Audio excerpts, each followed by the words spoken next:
So now that you have formatively assessed your students, you've tracked them, you have all this data, now what? The first thing I want to address here is pacing. I know there are a lot of factors that influence lesson pacing, and there's always a sense of urgency in needing to move on. But if your students have gaps in their learning and you either didn't know about them or didn't take the time to go back and fill them, these gaps are only going to widen as your students move, not just through your class, but through school. So it's really important that you don't ignore the data you're getting, no matter what kind of pressure you feel about pacing.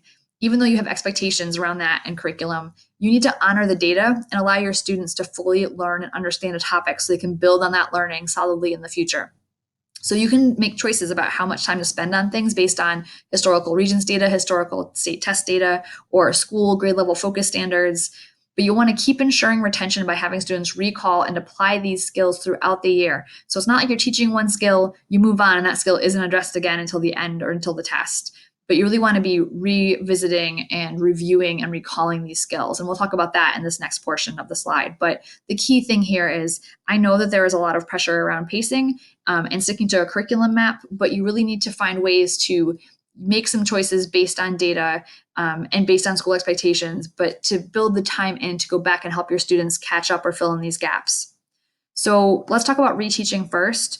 Once you've tracked some data and you notice that some students or maybe a whole class might need some more teaching on a topic, you might decide to do a reteach. Now, this is not just teaching the same lesson again, but it involves targeted learning opportunities based on misconceptions or areas where your students struggle. It could be a whole class reteach if you found that the data showed that really no one grasped that concept, or you could pull small groups. So again, thinking about that tracking sheet on the previous slide, if you had some tracking data that showed certain students missed this concept, you could pull some groups for reteaching. If you work in a school where you have a co-teacher, you have some push-in support, you can also talk to those people about utilizing that time to do some of the reteach. And you can also use them for some of the spiraling if that is appropriate as well. So spiraling means you're keeping the past standards and learning goals in the mix by including a quick assessment here and there, and you're mixing that in with your other lessons. You can do spiral quizzes or do-nows that maybe spiral back. You could have an assessment like a quiz or a test that has mostly questions on the new information, but a few spiraled standards or spiraled topics in there as well. And this focuses on areas your students struggled in and/or students you are and/or standards that you know are school or state focus areas. So it might be that your students struggled in certain areas and you have the tracking data to support that. So you want to keep spiraling those back in to keep it fresh. Maybe you've done a reteach and now you're spiraling it back to make sure the reteach worked.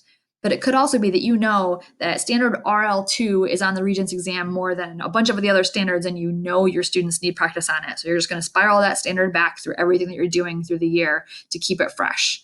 So these are all ways you can decide on what you're going to spiral and how you're going to do it.